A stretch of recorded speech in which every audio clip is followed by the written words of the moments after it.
ஒரு காலத்தில் 3 நெருங்கிய நண்பர்கள் இருந்தனர். அவர்களின் பெயர்கள் ராமு, சோமு மற்றும் குமாரு. இவர்கள் மூவரும் நன்றாகவே படித்து வந்தனர். ஆனால் அவர்கள் வாழ்வில் வெற்றியை அடைய வேறு வேறு வழிகளை தேர்ந்தெடுத்தனர். அவர்கள் தீர்மானித்தனர், தாங்கள் தனித்தனியாக மேற்கொள்ளும் பயணங்களில் கற்றுக்கொண்டதை 3 மாதங்கள் கழித்து ஒருவருக்கொருவர் பகிர்ந்து கொள்வதற்கு. முதல் நண்பர் ராமு விஞ்ஞானத்தில் ஆர்வமிக்கவன். அவன் அறிவியல் கலையில் தேர்ச்சி பெறத் துடித்தான். அவனுக்கு அறிவியல் சோதனைகள், கண்டுபிடிப்புகள் மிகவும் பிடிக்கும்.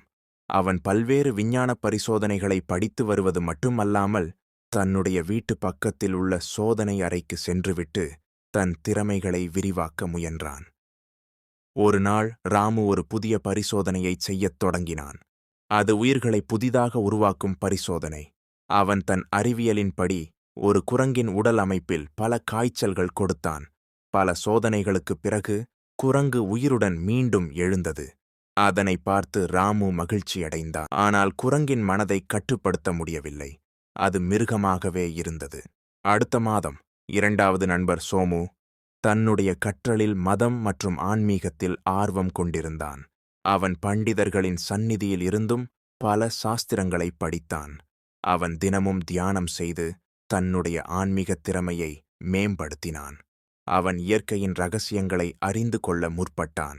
சோமு இப்போதும் மனிதர்கள் மட்டுமின்றி அனைத்து உயிர்களுக்கும் உள்ள ஆன்மாவை புரிந்து கொள்ள முயற்சித்தான். 3 மாதங்கள் முடிந்ததும் சோமுவின் ஆன்மீக திறமைகள் வளர்ந்திருந்தன. அவன் அற்புதங்களையும் மனிதர்கள் மற்றும் பிற உயிர்களுக்கு சக்தி அளிக்கும் திறனையும் கற்றுக்கொண்டான்.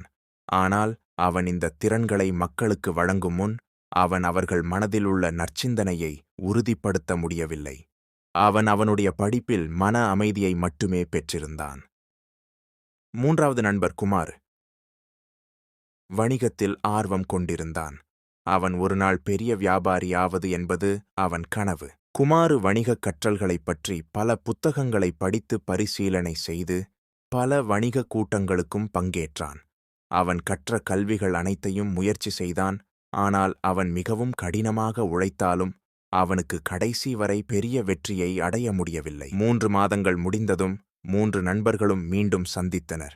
அவர்கள் அனைவரும் தங்களது கற்றல்களை ஒருவருக்கொருவர் பகிர்ந்து கொள்ளத் தொடங்கினர்.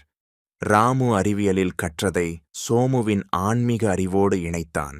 அதே சமயம் குமாருவின் வணிக அறிவை பயன்படுத்தி அதை மக்களிடையே பயனுள்ளதாக மாற்ற முடிவு செய்தனர்.